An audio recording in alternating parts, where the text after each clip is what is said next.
عزیز بھائیوں، قابل احترام بزرگوں،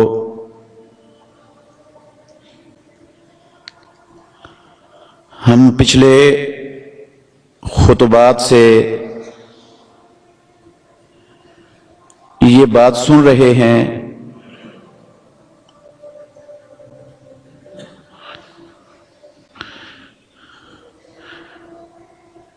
کہ اسلام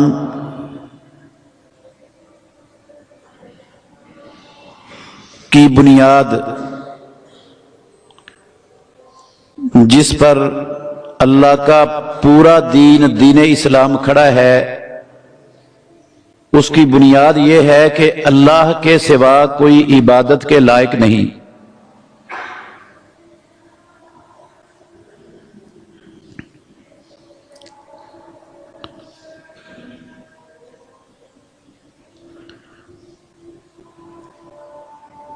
اس کی اہمیت پر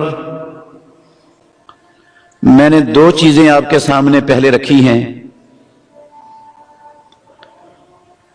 کہ اللہ رب العالمین نے دنیا میں جتنے بھی نبی اور رسول مبعوث کیے، ان سب کی سب سے پہلی ڈیوٹی یہ تھی کہ وہ اپنی قوموں کو جا کر یہ سبق پڑھائیں کہ اللہ کے سوا کوئی عبادت کے لائق نہیں ہے، اللہ کے سوا تم کسی کی عبادت نہ کرو۔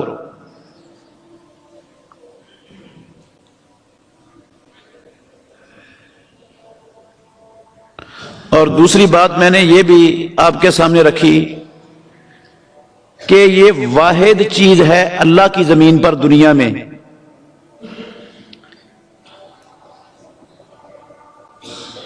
اگر اللہ کی عبادت میں شرک کی ملاوٹ ہو گئی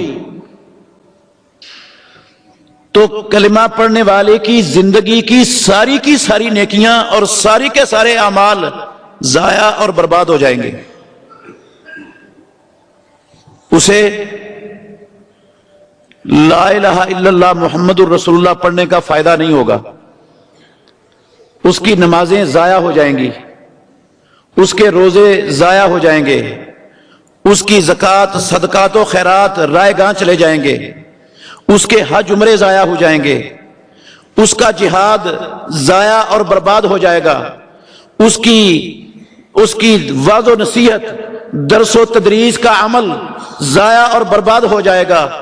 کوئی نیکی کسی مسلمان کی اگر اللہ رب العالمین کی عبادت میں کسی کو اللہ کی مخلوقات میں سے شریک ٹھہرا دیا تو کوئی نیکی کام نہیں، یعنی ساری کی ساری نیکیاں ضائع اور برباد ہو جانی۔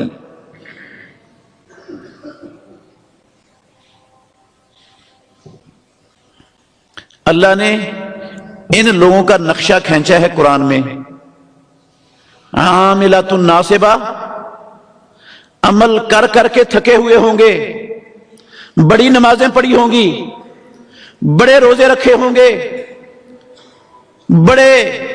بڑی تبلیغ کی ہوگی ساری زندگی، بڑا جہاد کیا ہوگا، بڑی مسجدیں مدرسے بنائے ہوں گے، بڑی قرآن کی تلاوتیں، اللہ کے نبی پر درود پڑے ہوں گے، جتنی بھی نیکیاں ہیں، عاملۃ ناصبہ، زندگی بھر عمل کر کر کے تھکے ہوئے ہوں گے، تسلا نارن حامیہ، وہ جہنم کی بھڑکتی ہوئی آگ کا ایندھن بن جائیں گے، اس میں داخل ہو جائیں گے، اس لیے کہ وہ سارے عمل برباد ہو گئے، اور برباد ہونے کی وجہ اللہ رب العالمین کی عبادت میں کسی کو شریک ٹھہرانا ہے۔ انسان کا مال لٹ جائے ساری نیکیاں برباد نہیں ہوتی، عزت لٹ جائے ساری زندگی کی نیکیاں برباد نہیں ہوتی، انسان کا جان لٹ جائے، کوئی قتل کر دے تو نیکیاں ضائع نہیں ہوتی۔ اگر انسان کے عقیدے میں کوئی شرک کی ملاوٹ کرنے میں کامیاب ہو گیا، شرک کی ملاوٹ ہو گئی تو سب نیکیاں رائے گاں اور برباد ہیں۔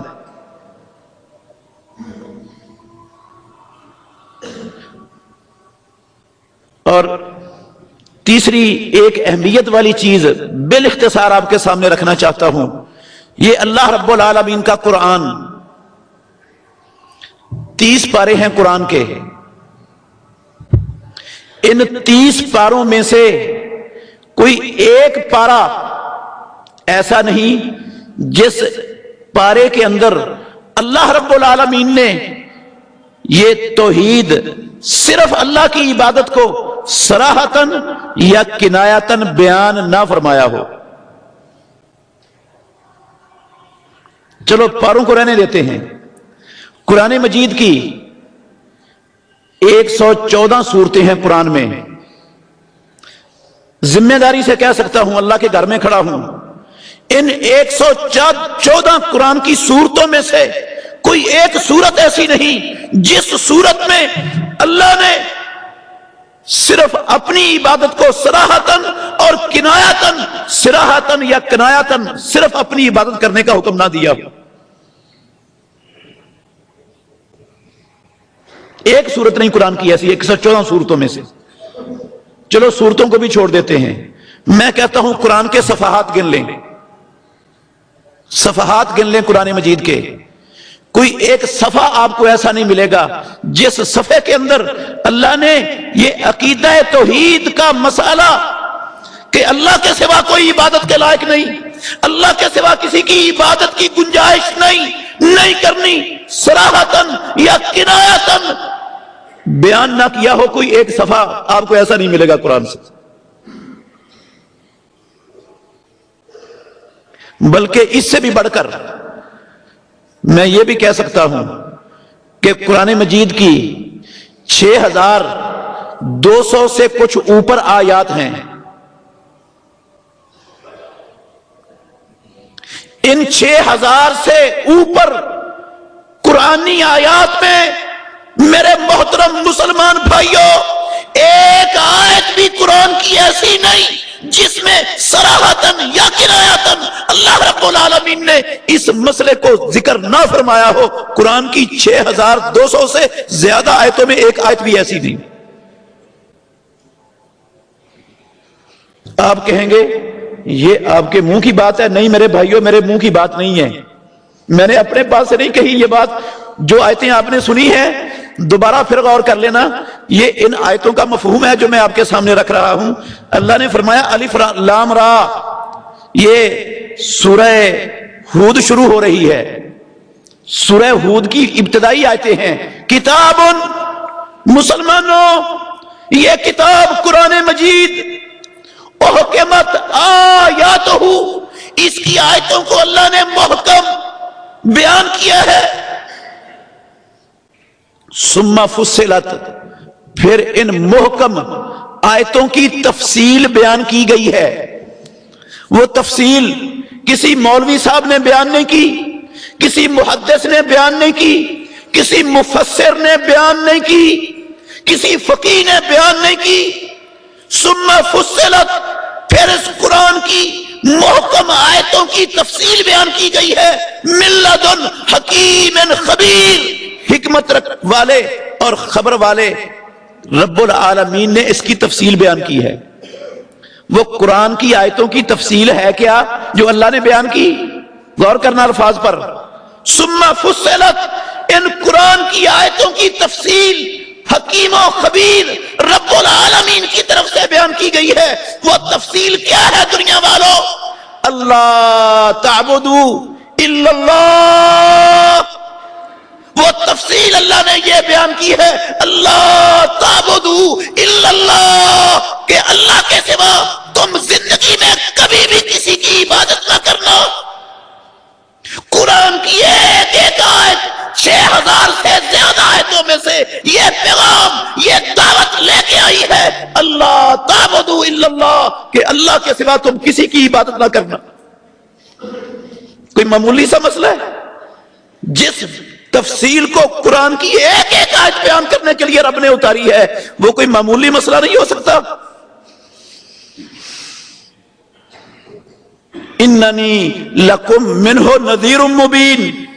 او لوگو، میں جس نبی پر اللہ نے یہ قرآن کی ایک ایک آیت یہ تفصیل کے ساتھ، اس تفصیل کے ساتھ اتاری ہے کہ اللہ کے سوا تم کسی کی عبادت نہ کرنا، میں اس رب کی طرف سے ڈرانے والا اور خوشخبری دینے والا نبی ہوں۔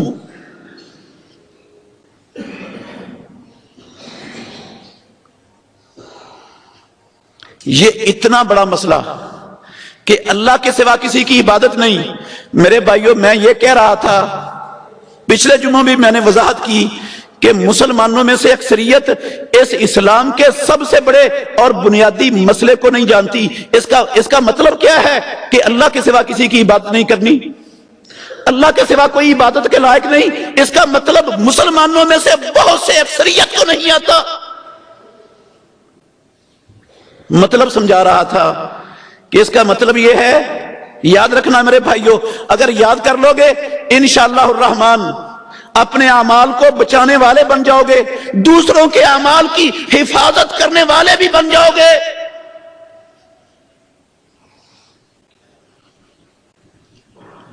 اللہ کی ذات،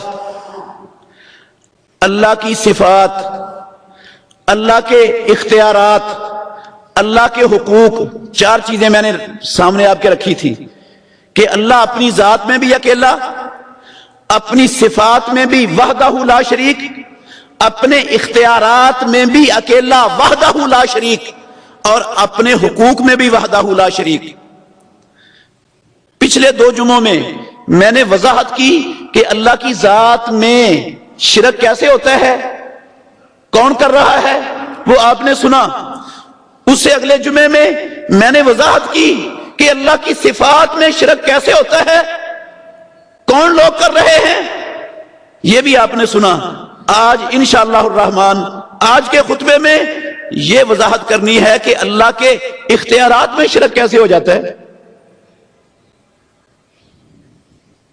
اختیارات میں شرک کیسے ہو جاتا ہے۔ وہ اپنے اختیارات میں اکیلا ہے، اس رب کے اختیارات میں کوئی شریک نہیں اس کی مخلوقات میں سے۔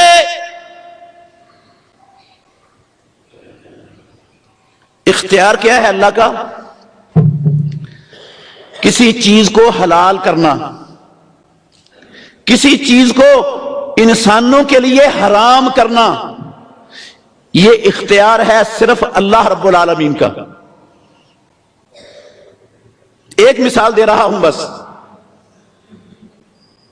حلال و حرام کا اختیار میرے محترم بھائیوں، حلال و حرام کا اختیار کائنات میں صرف اللہ رب العالمین کا ہے، اللہ کے سوا حلال و حرام کا اختیار کسی کے پاس نہیں۔ اللہ نے انبیاء علیہم الصلاۃ والسلام کو بھی حلال و حرام کا اختیار نہیں دیا، سارے نبیوں کے سردار محمد رسول اللہ صلی اللہ علیہ وسلم کو بھی حلال و حرام کا اختیار نہیں دیا۔ پڑھ کے دیکھ لو اللہ کا قرآن، سورہ تحریم کی ابتدائی آیتیں، رسول مکرم صلی اللہ علیہ وسلم نے ایک موقع پر ہماری کچھ ماؤں کے منصوبے کے تحت امام الانبیاء نے ایک موقع پر کہہ دیا آج کے بعد شہد نہیں کھاؤں گا، شہد استعمال نہیں کروں گا۔ ہماری بعض ماؤں نے کہہ دیا رسول اللہ صلی اللہ علیہ وسلم کو آپ کے منہ سے بو آ رہی ہے، بو۔ اللہ کے نبی کو بدبو والی چیزوں سے بڑی نفرت تھی، بہت نفرت تھی، کچا پیاز اور تھوم بھی نہیں کھاتے تھے پیارے پیغمبر، اس لیے کہ اس سے منہ میں بدبو پیدا ہو جاتی ہے، بڑی نفرت تھی بدبو سے۔ جب یہ سنا نا رسول اللہ صلی اللہ علیہ وسلم نے، آپ نے فرمایا میں نے بدبو والی چیز تو کوئی نہیں کھائی، صرف میں نے شہد پیا ہے زینب کے پاس، ام المومنین رضی اللہ عنہا، میں نے شہد پیا ہے۔ وہ کہنے لگی ہماری ماں دوسری، ممکن ہے شہد نے وہ عرفت کے درخت کا جو ہے نا وہ گوند چوس لیا ہو اور اس کی بو آپ کے منہ سے آ رہی ہے۔ آپ نے کہہ دیا آج کے بعد شہد نہیں کھاؤں گا۔ کہنے والا کوئی عام انسان نہیں، وہ ہستی ہے جن جیسا اللہ کی مخلوق میں نہ آیا نہ قیامت تک آ سکتا ہے، جو اللہ کی مخلوق میں سب سے زیادہ عزتوں عظمتوں